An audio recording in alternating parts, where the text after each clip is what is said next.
Thank you very much for that introduction, and thanks, of course, to everyone for coming today. I'd also like to thank the Institute for making this trip possible. I've really enjoyed my time here so far over the past 2 days and looking forward to the hours that we have left here today. I want to begin with a short anecdote that illustrates a point of view that I keep in mind and that very strongly influences how I look at this question that we're going to talk about today, which is, can volunteer supply chain commitments really transform commodity production globally? I just want to begin. I got started in Indonesia in the early 90s doing research at a national park in West Kalimantan called Gunung Palung. And while most of us working at Gunung Palung at the time were really doing forest ecological research, we all shared a keen interest in the conservation status of the park, and especially thinking about how to be a proactive part of defining what that future might look like. And at the time, there were sort of three major issues that we knew were kind of represented current and future threats to the park. One of them, the most visible that you could see within the park, is kind of encroachment from local communities with the sort of classic mixture of small-scale agriculture, semi-intensive non-timber forest product extraction, and some very low-impact, highly manual logging, mostly for subsistence purposes at the time. In the vicinity of that park, sort of in the broader landscape, was this upsurge in large-scale commercial logging that we knew would carry all kinds of long-term offset impacts related to road building, fragmentation, and so forth. The third thing happening in the broader landscape was palm oil. So this is the very early 90s. And the narrative about palm oil in the conservation community in Indonesia at that time went something like this. The global market for vegetable oils is oversaturated. Palm oil market itself is dominated by Malaysia, fiercely defended by Malaysian business and government. Indonesia was joining that game far too late ever to become a serious player. And so in short, you could kind of ignore this one for now and trust that the invisible hand of the market was really going to take care of this problem. This mapped on very well to kind of what we hoped to figure out, because none of us really knew much of anything about how you would ever engage with the private sector. So we really focused a lot of our efforts on community engagement and logging in that landscape. Now, if we fast forward 25 years, right, and we look back at this logic, with all of the unfair advantages of hindsight, we got small pieces of this puzzle right, but we really kind of got most of it fundamentally and really fantastically wrong, right? The global demand for vegetable oils boomed, right, and that's really, we're only coming to the end of that, we think. Palm oil was a huge part of meeting that global demand. Indonesia expanded plantations rapidly and increased their production tenfold over that period of time. Indonesia surpassed Malaysia in 2007 as the leading producer. The gap between those two countries continues to grow. And Indonesia is firmly established as the dominant player in the global palm oil market today. Going back to Gunung Palung, this is what it looks like today. Small national park surrounded not by logging concessions, but by industrial concessions for palm oil, which obviously are going to have a much bigger impact on isolation and offsite impacts for the park. And so the reason I want to start with this anecdote really is not to convince you shouldn't trust anything I'm about to tell you, but just to emphasize that really, the multidimensionality of factors that influence the drivers of land use change across tropical landscapes makes it very, very difficult for us to fully understand the present situation, even when you have knowledgeable, creative people looking at it. And it makes it really difficult to predict the future, right? And this is really where we want to have a pretty decent handle on things, because we're talking about how to make interventions that we think are going to have an impact. But it's very difficult for us to do that. Our frameworks are really embedded with assumptions, and we bring to that all kinds of biases that really influence how we look at things. And so I just want to emphasize that and ask you to keep that in mind throughout this talk, and to home in on any assumptions that you might see in what I'm talking about here today. So getting on to the main point of what we're going to talk about, I'm going to explore this question of can voluntary supply chain commitments really transform the way commodity production is done globally. And I'm going to kind of break this up into 4 parts, looking at supply chain commitments themselves, what they are, and sort of why they came to be in the first place.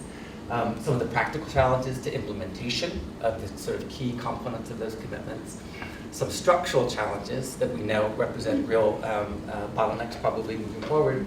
And then some priority actions that I think are necessary to de-bottleneck some of those challenges and to really enable more effective results on the ground moving forward. Okay, so I think it's really important for us to ask this basic question of why the focus on agriculture in the first place. And as most of you will know very well, over the past 10 to 15 years, there's been a huge volume of really interesting research to explore the linkages between agricultural expansion and land use change in the tropics. And while there's a whole lot of nuance behind this, broadly speaking, it looks as though over the past, say, 10 years, roughly 70% of tropical deforestation can be linked in one way or another to commercial agricultural production. Now, the majority of this can be linked to three major commodities: palm oil, beef, and soy.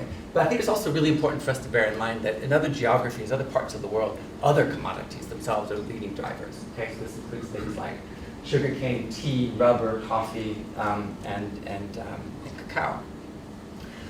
Much of what I talk about today is really going to be focusing on palm oil and drawing upon a lot of the lessons that we know from work in Indonesia. But I think a lot of what we talk about here is really going to have general application across commodities in very different geographies.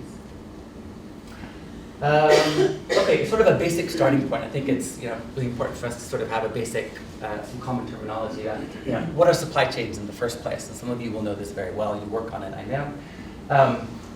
Supply chains basically are a phrase that we use to define the pathway or the sequence of steps that moves a commodity from the time it's produced to the shelves in a supermarket or wherever else that you and I might buy that. Okay.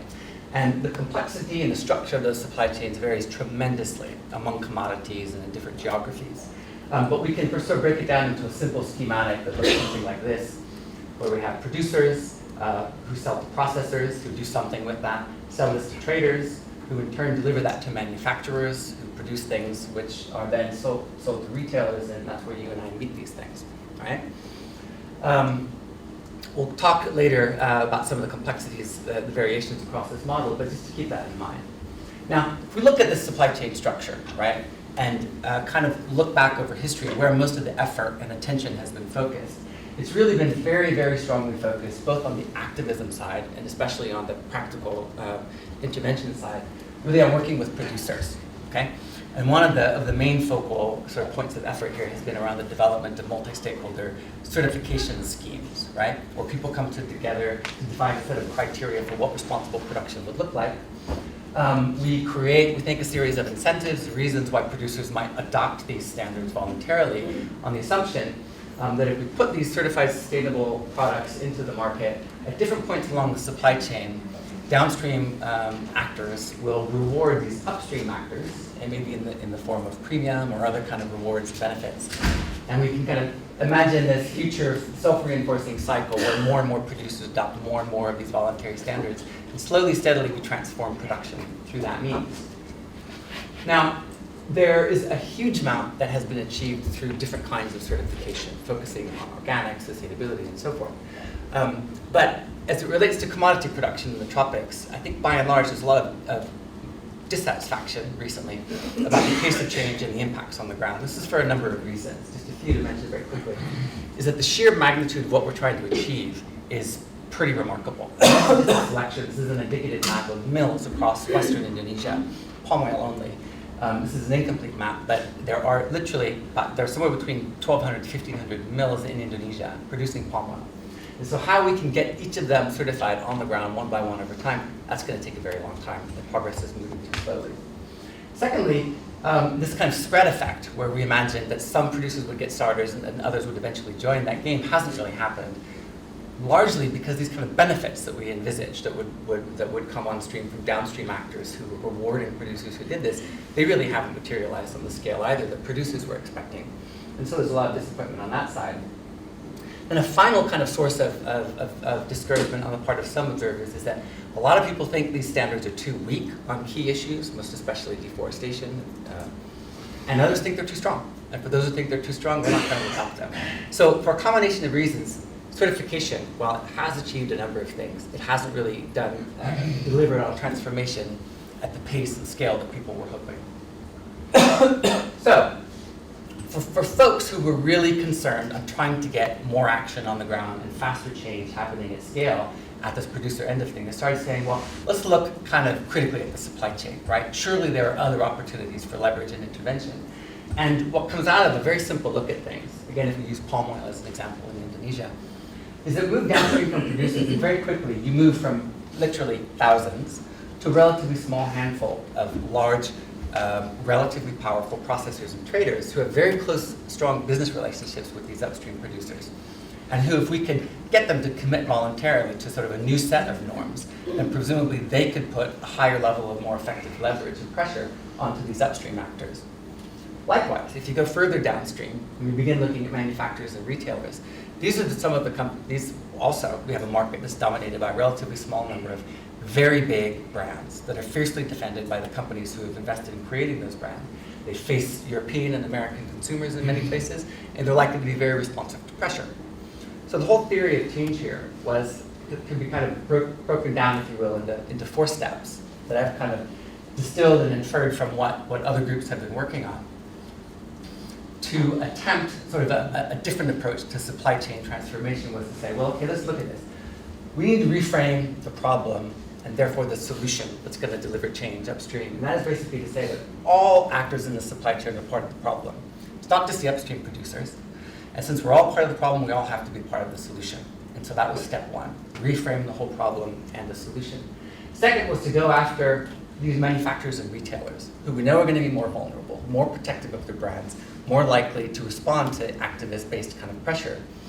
And if we can get those guys to sort of commit to a new norm that would make something like zero deforestation look feasible, well, then we can use them as part of an additional sort of lever of pressure to work together with activists to recruit this second set of midstream actors, processors, and traders to a similar set of new provisions and new norms for what we'd like to achieve.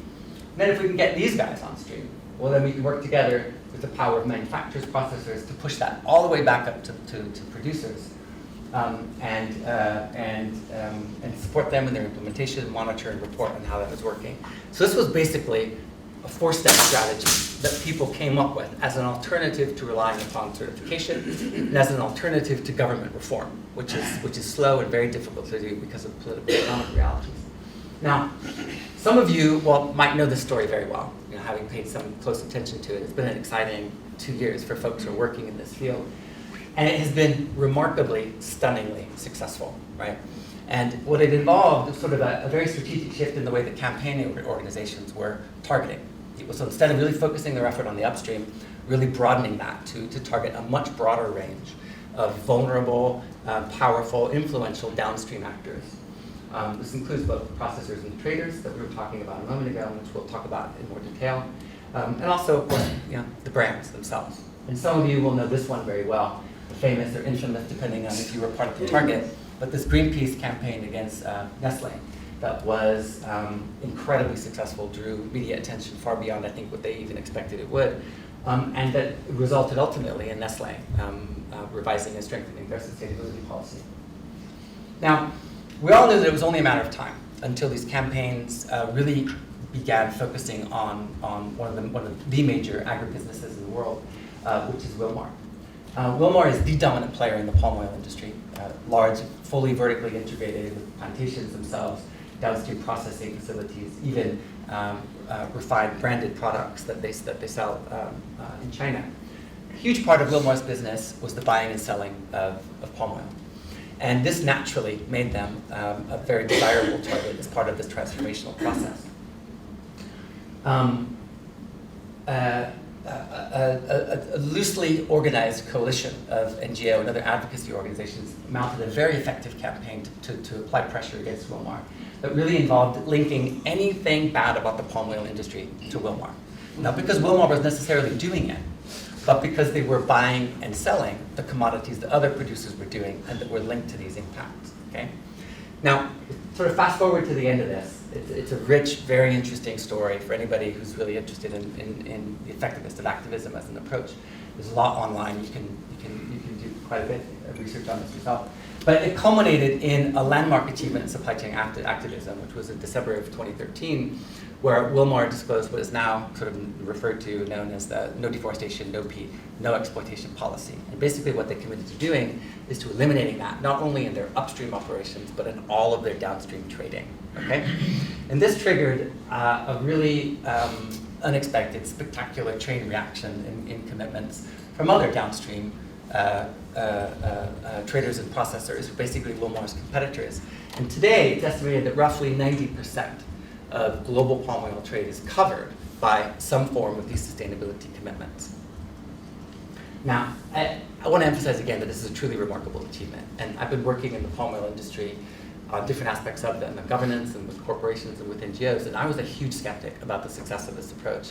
And so with all humility, I congratulate those who worked very hard on this, because it was a truly amazing achievement with huge transformational potential. Now, so the big focus of what I want to talk about in the next sort of 10 to 12 minutes is explaining what these commitments are and what some of the challenges that companies are facing in trying to implement them. Now, these policy commitments themselves, just very quickly, there are kind of 4 key dimensions to them that are present in one form or another for all of these commitments.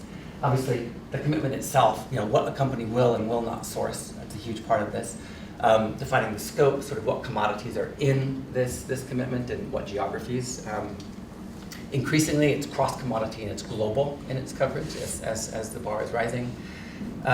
There are time-bound commitments and targets that are part of this whole thing. What it is that companies will achieve by when the policy becomes binding, when they'll begin making decisions about exclusion. And of course, also some level of description about what they will be monitoring and reporting and how that will be done.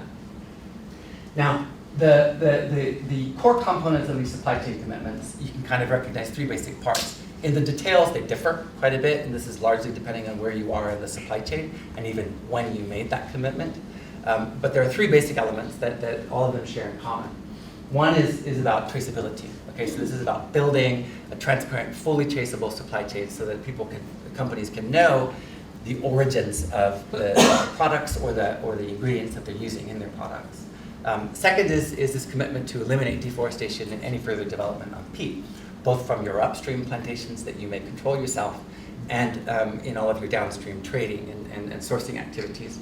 And then the third, which is hugely important and much less profile in the media, but it's a key part of these, is this set of commitments that are sort of put in this box of no exploitation, by which we mean better, more serious recognition of customary rights and land claims of forest-dependent people, respect for human rights, free, prior, and informed consent, and a serious commitment to resolving disputes, and better improvements to livelihoods of local communities affected by operations. So I want to take a closer look just at each of these 3 commitments and just describe a bit more about what they would look like in practice and what some of the challenges are. Now, traceability is an obvious part of the puzzle here, right? Because if you want to eliminate or reward anything from your supply chain, you first of all have to know what is originating from where, right? Now, traceability in a lot of industrial sectors is not a new phenomenon. In manufacturing, like the automobile industry, traceability is a huge part of that because it's how you can implement a recall if you have to do that. Likewise, in very downstream elements of the food industry, traceability has been a huge part, also focused on recalls. Contamination. It's new in the commodity industry. It's brand new in palm oil, and so it's hugely important, but it's going to take a very long period of time. Because of the complexity, it's kind of broken down now into 2 parts. One is full traceability back to the mill, so that you just know where your palm oil is originating. And the second part of that is traceable all the way back to the supply base. So it's worth asking, why does that need to be done in 2 stages? Because ultimately, obviously, we need to know what's happening on the ground, and that means we need to know as soon as possible what the supply base looks like. Part of the explanation for that is that it's a lot more complicated than this simple figure would sort of suggest. Mills obviously have their own plantations that companies own and they manage themselves. But nearly all mills also source from outside parties. Smallholder farmers themselves, sometimes thousands or even tens of thousands that would be selling fresh fruit bunches to a mill. Likewise, you have other kind of medium-scale third parties who would be selling into a mill. So for a company to be fully traceable to the ground, this is what they have to do. They have to work their way all the way back through the supply chain to the mill. That mill itself has to figure out where it's sourcing from all of these different parties. And that's ultimately where this is leading.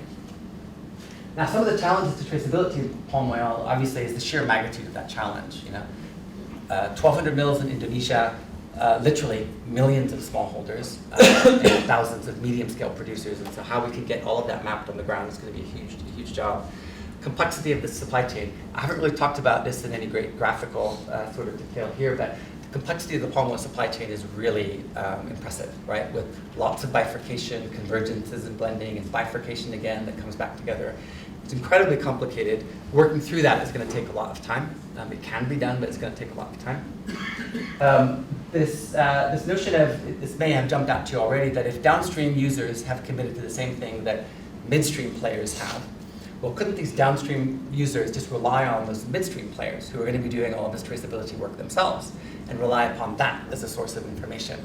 Now, in theory, that could work, but in practice, we also have to remember that there are some confidentiality issues in the sense that for a Wilmar to disclose to a General Mills all of the mills from which they're sourcing, that's basically telling them where they buy their product, which creates the risk of possibly going around that middleman and basically eliminating their business. So there are some constraints on how much cooperation we can imagine happening within the supply chain.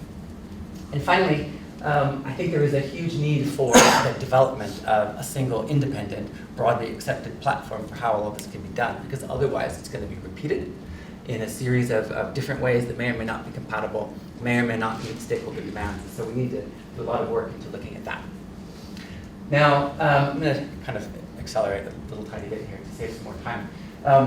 The second commitment I want to look at is no deforestation, no peat phenomenon, right? Which in many ways, this is the top, or certainly the top two commitments that are going to really determine the success or failure at which by which these commitments are judged. Basically, again, what we're asking producers to do here, who have made these commitments, the traders and the manufacturers who have made these commitments, and we need to trace this back all the way, obviously, back to the mill, back to the supply base. And then we need to figure out a way in which to detect if and where deforestation is happening, if and where development of peat is happening, if and where there's evidence of exploitation, which we'll talk about later. And these are some of the things that we have to deal with before we can actually get there, right? First of all, we need a definition. What is forest? Highly controversial in some contexts, as you guys know. In this case, there's a lot of convergence around this notion of high carbon stock as a practical tool for defining forest that captures most of the values that we're concerned about. And we can talk about that in some of the question answer for those of you who are interested. Second is there are some very basic data requirements, obviously, for you to begin tracking this sort of thing. Traceability outputs of where the mills are, where the supply bases are located, where is forest, where is peat, and where is ongoing development happening. Also, there's a whole set of questions related to detection, right? We need to identify priority areas that we know to be of highest risk, channel our monitoring efforts on those, and when we detect change, right, that would be indicative of deforestation or development on peat, thinking about whether or not that merits action, and if it does, what that would look like. Then the final stage is that once you figure out where there's activity happening that might be non-compliant with your policy, you need to take action, right? You need to get to the ground, you need to figure out what is happening, is that within the control of a supplier, is that feeding into their supply chain, and what you can do. Just in the interest of time, I think I'm going to skip just a couple of slides here. Make one quick point. We're at a point where companies are trying to take action, right? To figure out where they're at highest risk of seeing non-compliance. Yet, we don't know where most of the mills are, and we have a very limited idea about where the plantation base is for those mills. Yet, people want to begin looking at this to take action to assess risk. And so, what we're doing, with a lot of companies are doing, is kind of looking at the best proxy that you can, right? Sort of delimiting a 25 or 50 kilometer radius around a known mill to look at the presence of forest, and the frequency of fire, the presence of peat, which is shown here in pink. As a first approximation, it's getting the process started, piloting some of the technical approaches, but we still don't really know, what the supply base is for these mills. We can also zoom into individual mills and get a much closer look at forest, an extent forest, change that's happening around that, and make a bit more of a more informed decision. But until we get back to the supply base, a lot of this is very indicative, right? Indirect proxies of risk. Now for a company, you have to ask, well, what happens when they detect change, right? Here's something that's high risk, potentially non-compliant with my policy. Well, what do I do? If you're a downstream supply chain actor, pretty tough. If you're a midstream supply chain actor, you've got more of a business relationship. You can probably poke around there and figure out what's happening. But ultimately, companies have to make a decision about, do you exclude or do you engage, right, to help be part of solving that problem. And this is at very, very formative stages of trying to figure out how to balance that. So the third set of commitments, which, as I said, is a hugely important part of the supply chain transformation that people are working on. Unlike the issues related to deforestation, to fires, and to peat, a lot of the, which has some data limitations, but things that are well within technical capacity to overcome them, to produce kind of scalable, robust monitoring systems. This one is fundamentally local, right? And if you imagine 1,300 mills with 10 million hectares of planted oil palm across Indonesia, imagining coming up with a system for adequately monitoring and time-sensitive response, right, to the indications of chronic pervasive conflict. This is going to be one of the biggest challenges that companies will face and proponents who are working with them to implement these challenges, to implement these commitments. But it's hugely important, and I think it's really going to carry on into not months, but years before we can come up with some kind of a reasonable, effective system for monitoring this more effectively. Okay, so in the just 5 minutes that remains here, I want to highlight 3 cross-cutting challenges, right, that are shared in common across all these 3 major commitments: traceability, no deforestation, no peat, and no exploitation. First of all, I just want to emphasize the intractability of the problem, by which I mean if we try to move this mountain all at once, it's necessarily going to fail, right? And so what we need to think about in various capacities is how we can chunk up this problem into doable pieces, right? Where we set priorities and we would take kind of a phased approach to doing what in an informed, logical way, all right? Also, there's a lot of data deficiency, like we talked about, may come to a surprise, but we don't have a consensus map on the distribution and extent of peat, right, across Indonesia, where a huge amount of work is being done. Likewise, there's some deficiencies related to forests and how we would monitor that in a scalable, reliable way. Those are all kind of technical data deficiency problems that I think can be readily addressed. The social one is the tough nut to crack. So for people who have ideas on that, I know there are many people who would like to talk with you. And then, of course, ground verification, right? Ultimately, we do have to get people on the ground to source out, to suss out what's happening where. And again, if we're talking about 2,000 producers, millions of smallholders, say 10,000 medium-scale producers, this is a huge challenge, right? And you would need small armies of people to do that effectively. I think this is a huge question that's going to become increasingly important, especially for companies and for the NGOs who are working with them, right? Is that how do companies balance this decision to exclude versus engage, right? Some level of exclusion is going to be vital because you have to demonstrate that your policy has teeth, right? But when we exclude, we forego the opportunity to engage, right? And have some future impact on what those people are doing. And so how we strike that balance is something that companies are really going to struggle with, I think, in the days ahead.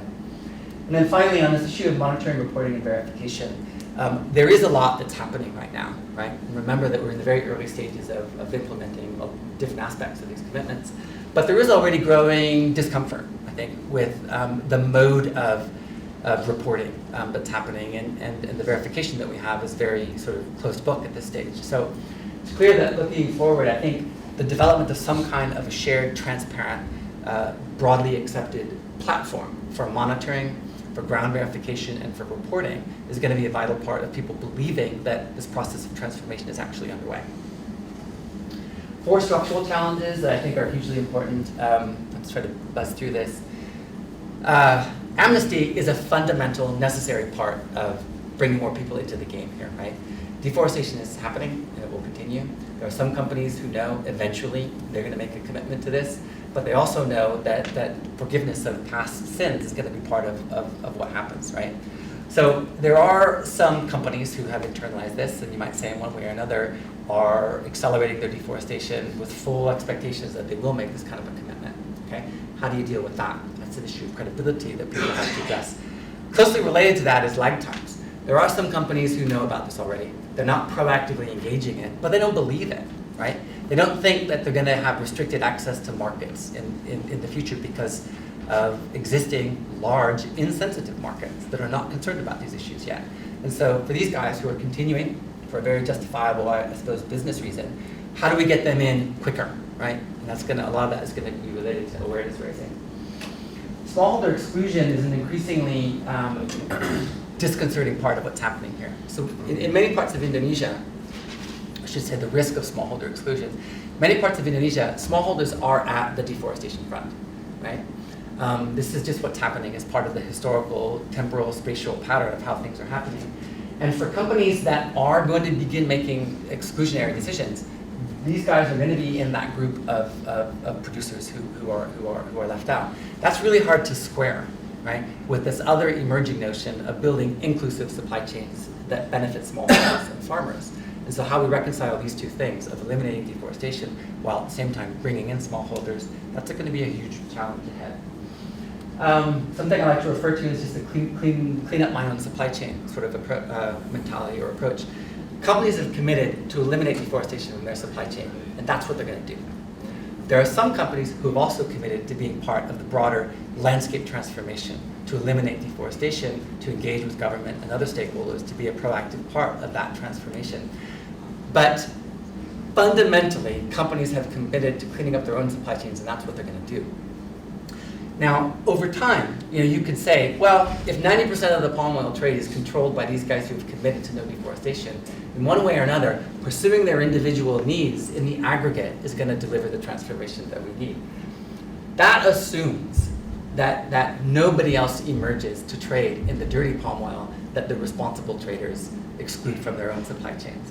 And that assumption, I think, is a really dangerous one, largely because we know that there are already two different markets. We have some that are highly sensitive and concerned about these issues. Those are in Europe, US, maybe Japan. The major consumers of palm oil in the world are Indonesia, India, and China, for whom there's no indication about concern or interest about of these issues. Now, it doesn't mean that things won't change, right? It doesn't mean that traders won't figure out ways in which to influence their downstream customers. But at present, we know this represents a huge, serious risk. Indonesia itself is a burgeoning domestic market with a recent biofuels mandate that's going to further enhance a domestic demand for palm oil. There are a lot of very wealthy, very well capitalized, very influential companies who could emerge to trade in that commodity that the Cargills, Wilmars, and IOIs of the world won't touch moving forward. I also, just as a quick sort of reality check, if you will, the countries that consume most palm oil today, Indonesia, India, and China, are also the domestic markets that are predicted to grow most, right? Certainly much more than the sensitive ones in Europe and the US. One of my colleagues at Daemeter, Philip Wells, did, to try and put some sort of very rough approximate numbers on this, did a simple modeling exercise to look at if we made sort of conservative estimates about the growth of palm oil demand in these insensitive markets. We assume some level of an increasing number of producers who are slowly, steadily buying into this game of zero deforestation. But we know that there's a dirty, if you will, a dirty palm oil submarket. We can just look at sort of the trends of how much leakage, if you will, from this clean palm oil market would be enough to eliminate the forest that responsible producers are avoiding, right? And again, this is a very sort of crude, rough estimate, but a lot of the assumptions were conservative. What you can see is that what happens basically is that there is a slowing, right, of deforestation, but gradually what happens over a period of about 15 to 20 years, roughly 15 years from now, we don't eliminate deforestation, we transfer the proximal cause from one set of companies to another. So we might effectively slow deforestation, but until we can capture more and more of these insensitive markets, or figure out ways in which to prevent the emergence of new traders, this is going to be a fundamental challenge moving forward. So just very quickly, in 2 minutes, I want to just highlight some priority areas of action. Focus on implementation. We're through that commitment stage, which, as I said, was wildly, fantastically successful, and we're into implementation now. And this is really where all of the work begins.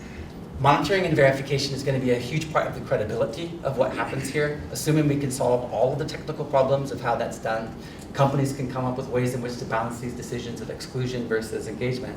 Monitoring and verification is going to be hugely important, and we need to make real improvements on that. There are a lot of people in the industry, in the midstream and the upstream, who say, you know what, it's great that the Unilevers and the General Mills and the so on and so forth are committing to zero deforestation, but it's not enough for you to commit to that and expect me to do all of the work to make that transformation. And so in short, they want more skin in the game from these large downstream actors that are committing to certain things but not yet playing an active role in making that transformation. What that might look like is, that's up for negotiation, but need more action. This notion of implementing commitments within landscapes, there's a lot of emerging interest here in recognizing that some of the largest traders and the largest users of palm oil are concentrated in certain places. And so certainly there should be opportunities for cooperation in particular places to achieve impacts on the ground. And this is really what we're looking at here. Some of you may be familiar with this notion of a jurisdictional approach to engage with government. There are limits to how much the private sector can achieve for commodity transformation, and ultimately we do need to get much more effective and proactive about engaging with government. It's especially true in countries like Indonesia with highly decentralized systems. And there are limits to what we can achieve with the private sector, so we need to be more proactive about that. And then finally, I just wanted to say one quick word about managing this balance of conflict versus cooperation. Now, I really believe very strongly that when you begin playing in this game of trying to influence land use change in the tropics, these are powerful actors with a whole set of drivers behind them. There are two different things that we have to pursue. We have to pursue conflict, right? Conflict is what's necessary to make an issue, right? To bring decision makers to the table and to push forward quantum steps ahead. But once we get there, cooperation is a key part of this, right? But there is an inherent tension, right, between NGOs that do both, right? They're an agent of conflict and also an agent of cooperation. How do you strike that balance, and when do you switch back from one to the other? This is a real complication moving forward. Okay, so I just want to close very quickly with saying that these supply chain commitments have, without exception, completely and totally redefined the game, and it's a huge achievement. I think this multidimensionality of factors and drivers, we have to remind ourselves of this all the time. However knowledgeable we might think we are, the assumptions that are part of our analytical frameworks, especially our political economic frameworks for understanding things, these can be huge limitations on how we really seek out the right answers, with serious implications for us if we're talking about this as a real intervention to affect change, not just as a conceptual study. I think it's really important to keep in mind that the hardest work is ahead. Obviously, this is the implementation stage now. There are mountains to be moved, and just sort of an invitation for everybody to stay tuned, because I think this is a hugely important development that's happening at the interface between development, public-private sector, creative work, unprecedented types of multi-stakeholder cooperation, and I think there's a huge amount to be learned here. So with that, I'd like to just thank you for your attention so far. Sorry I've gone, I think, about 5 minutes over my allotment, but happy to take questions with the time we have.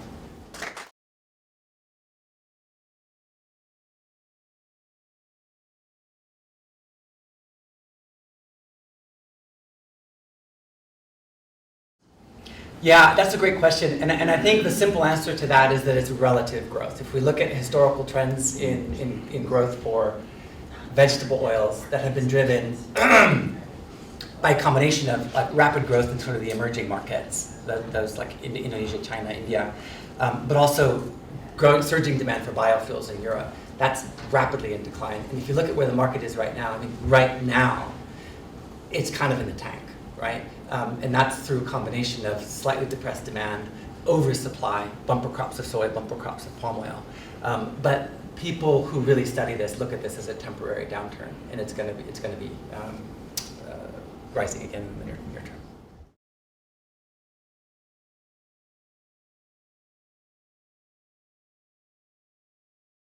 Yeah, that's a great question. And I'll try to give a short answer to that one, because I'm not personally involved in work that I know will be happening in Paris, but there's a huge amount of activity centered on these issues that will be featured there. A lot of this is carryover from, for example, some of you will know very well the New York Declaration, where a lot of the companies that are part of these supply chain commitments were signatories, on that declaration. There are some follow-on events that have happened very recently in Indonesia and one or two other producer countries that are spin-offs to that, but which people see as steps from New York to Paris. And so this is going to be definitely a key part of what happens there. And I think a positive side is that a lot of that activity actually is happening in the producer countries themselves to align government and to align business within these companies around a certain set of commitments that people hope to make public in Paris.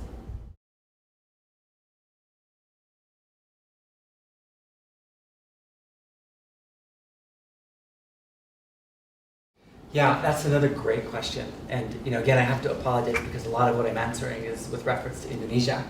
That's what I know very well. Brazil is a completely different story. Jahi can speak to some of that, as can Kim. But the short answer to that is yes.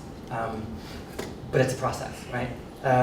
Because a lot of the companies in Indonesia who have committed to this new norm, right, of eliminating deforestation and so forth, a lot of those are very powerful companies. And once you have a sufficient consensus among powerful business actors, you have a much more effective lobby to engage with government. Even more effective than Indonesian civil society itself. It's certainly more effective than international NGO community through pressure sort of approaches. A few concrete things that are happening on this front in Indonesia right now is that, and this was also something that happened in New York. Some of you may know about this sort of initiative called IPOP, the Indonesian Palm Oil Pledge, which again was a selection of the same set of companies who have committed to zero deforestation and so forth, have committed to work together and cooperate around a shared set of priorities. And one key element of that platform is proactive engagement with government in Indonesia to reform policies that would make it more likely and just eliminate a lot of the obstacles really that are in place right now to implement these commitments.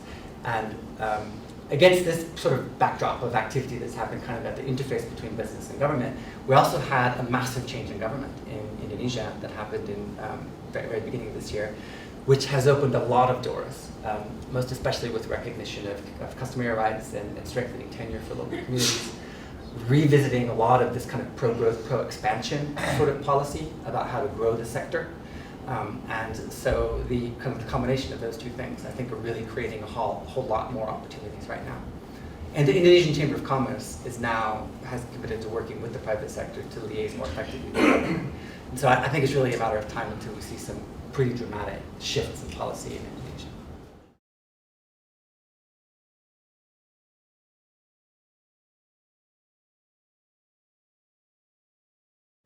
Yeah, that's a great question. I have to admit, I'm not a specialist of certification across the board. I have worked a huge amount with the RSPO standard, and I'm quite familiar with some others, but I feel like there may be others in the room, I think, who could also speak to this question too. In terms of how the different, I think it's a big question, to answer, like how do these certification schemes differ from one another? I think, if we put it kind of all in historical perspective, I mean, the leading international standard for certification of palm oil is the RSPO, right? It got started much earlier. It's been very proactive in pursuing this multi-stakeholder approach. It's got a lot more years behind it, a lot more buy-in from industry and different downstream players. And so there are ways in which, the RSPO standard itself is much better on some social aspects than these other standards like RAMSAN or ISCC and so forth. There are issues related to deforestation, I think, and peat development that are probably weaker in the RSPO standard than these others because the RSPO is more of a consensus-based decision-making body. So in terms of like some of the details, where you have strengths and weaknesses, I think I should probably leave it at that. We've written something, it's kind of a more systematic comparison of these standards. If you'd be interested in that, I could sort of link you up with that later. But in terms of impacting government, I think one thing that sort of a quick connection I can try to make there is that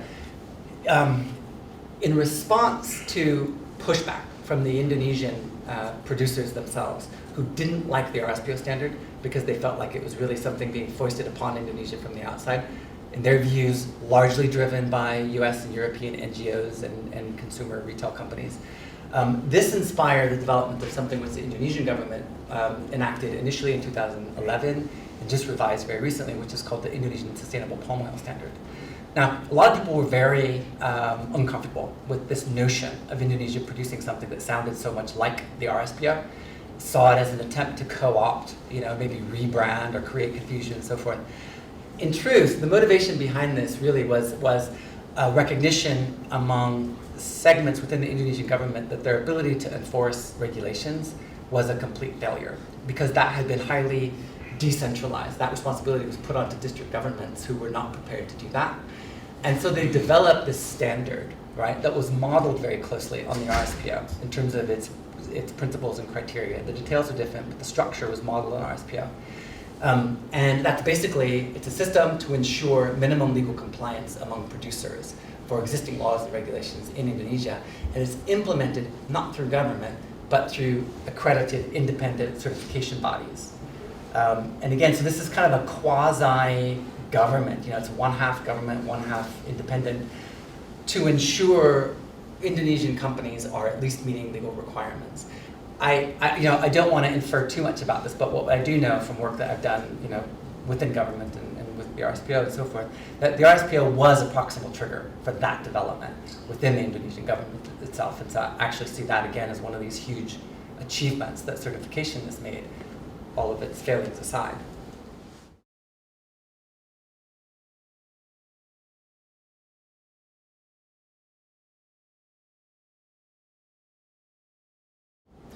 That's a great question. I mean, one of the real challenges, and when you're in that, a single point in time during a phase is very dynamic. It's really hard for us to understand, what's in store, right? It's hard, when you look at certification compared to these voluntary supply chain commitments. I mean, it's the latter that's really exciting right now, right? There's all kinds of movement and organization around that, and there are a lot of people who've given up on certification. I don't think that's what's going to happen, right? A lot of these commitments that companies have made really are rooted also in certification schemes themselves. We didn't really talk about that, but they really say that we're going to be sourcing 100% certified sustainable palm oil from the RSPO or equivalent. In addition, we're going to eliminate deforestation, eliminate peat, so on and so forth. And so I think inbuilt to these commitments is sort of a guaranteed future for certification as we move forward. If you look at it kind of more of a chunk it up maybe into geographic sort of issues. You look at Africa, right? There's a lot of interest in future for palm oil in Africa. Most of those players are RSPO members. Most of those players have already committed to zero deforestation and no exploitation. They've also, they're really serious about pursuing RSPO certification. So in Africa, I think most of the development that we see, not all of it, because there are some very high-profile exceptions, but much of that is really going to be wedded to certification. If you look in Brazil, a lot of the major producers there are RSPO members, and they're all already fully RSPO certified. I think there's a future for it there as well. Malaysia always has this push and pull, right? Very strongly nationalistic, very resistant to things that look like they're being put upon them from the outside. They too have developed the equivalent to the Indonesian Sustainable Palm Oil Standard called the Malaysian Sustainable Palm Oil Standard, MOSPO. And that too, I think, just sort of reflects this general sort of mentality that you see in Malaysia. But yeah, I mean, I think there's clearly going to be space for both of these approaches moving forward. I think there's no doubt that these voluntary supply chain commitments are going to accelerate change far more rapidly than certification ever would have. Partly because it's in the RSPO case, it's consensus-based, but also the uptake is way too slow. And so it's going to be a blended future, I think.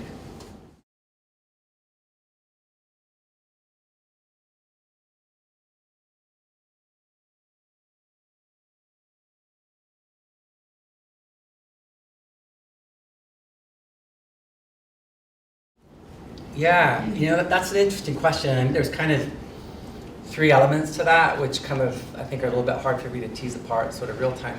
But, in terms of palm oil producers themselves, I mean, they're in the business of growing oil and selling oil. And there's a huge burgeoning, global demand for that. That's what they're going to do. It's a separate question, how much of farmer-controlled or local community-owned and or used land is going to be converted to palm, and on what terms? Indonesia, again, as an example, I apologize. In most rural areas where palm oil is expanding, there's a mixture of crops. Rubber is a core crop, right, that local communities have cultivated for years. There are other, cash crops in different parts of Indonesia that are important, coffee, cacao, and so forth. There's a whole range of subsistence crops. For farmers, right, this is a question about how much land do I give up for oil palm to be part of this guaranteed burgeoning cash economy? How much land do I retain for my own subsistence and for diversified cash crop purposes, right? And that is, that's something that's very much a work in progress, and it differs quite a bit among communities. Some are very, very land literate, and they're optimizers, and they see this as one part of what they could put into a mixed bag. There are others that are desperately seeking change, something new, and if you promise roads and development and schools and this and that, they'll give up the majority of their land to palm oil. And then you have a whole set of different problems that spin off of that. Now, in terms of, I think, kind of what you were getting at the beginning, in terms of are there alternative crops that could be sort of woven into all of this, In terms of oil production, not really in the Indonesian context. Palm oil is far more productive than the other alternatives. And I think, in terms of maximizing yield from minimum areas, that's probably the way to go. To me, it's really, in this rural interface with farmers, it's a question of how local communities are brought into that, how we ensure protection of minimum land that's needed for communities to balance, their alternative needs, and also to plan for the future. And this is really, frankly, this is another area where, where standards themselves have kind of failed to address some fundamental questions too, because you really can't leave it you can't leave it to transparent documented negotiations between companies and communities, because those power differentials are so big, knowledge differences are so high, and communities are not always so good at thinking 10 years into the future. Some of them are, many of them aren't. And so as part of that kind of support process, I think certification may have a role there as well. I don't know exactly what that would look like, but I think there could be a role.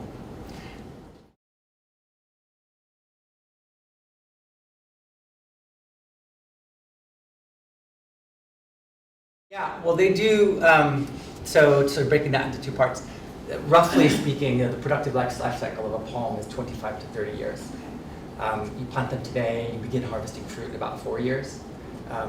And in some parts of the world, or some varieties that don't grow so tall, you can actually harvest them for slightly longer. But roughly 25 to 30 years is when you're looking at cutting down and reharvesting. One of the great advantages of palm compared to soy and other oilseed crops is that it produces on an annual cycle, right? It's a perennial tree, harvested throughout the course of the year. This is part of what explains its super high productivity per unit area compared to other oilseed crops. How many crops a year? It's continuous harvesting. It's all the Yeah, I mean, there is some up and down depending on local, regional, climatic variation, but everywhere there is up and down. But it's a crop that's harvested throughout the course of the whole year. And your second question was, the oil versus, So palm kernel oil is different from what we refer to as crude palm oil, which kind of comes from the mesocarp of the fruit. The amount of oil that you get from kernel is a fraction of what you get from the mesocarp, but it has very different properties, and it's much more expensive, and it's used for a whole different set of purposes. You asked what people are consuming. In Indonesia, crude palm oil, the one main use of crude palm oil is cooking oil. Right? It's a huge amount of frying that's done in Indonesia, like most of the rest of the world. And one main component of domestic demand is cooking oil. But it's much less than people think, actually. And the much faster growing segment of demand in Indonesia is industrial uses for biofuels, for a whole set of derivatives, some of which are exported, and other kind of lubricants, replacements for plastic, and so forth. So there's big demand for that. External. Yeah. Mm-hmm. Yeah. But just one quick thing, a difference between soy and palm, which I always feel like kind of obliged to. Soy is much less productive per unit area, but soy also produces a meal that is used for feed and it's a protein source for other purposes. Palm oil doesn't do that. So you kind of, out of fairness to those of you who work on soy. Do they use the kernel, after they've extracted the oil, what do they do with it? That kernel, that's a good question. Most of the time they burn it, and they use it to power boilers. Oh. So it's, and lots of people like to refer to that as a carbon neutral source of energy, because you're growing the kernel and then you burn it to power a boiler. Yeah. Well, it sounds like we can continue this conversation. But, thanks a lot to Jerry once again. Please.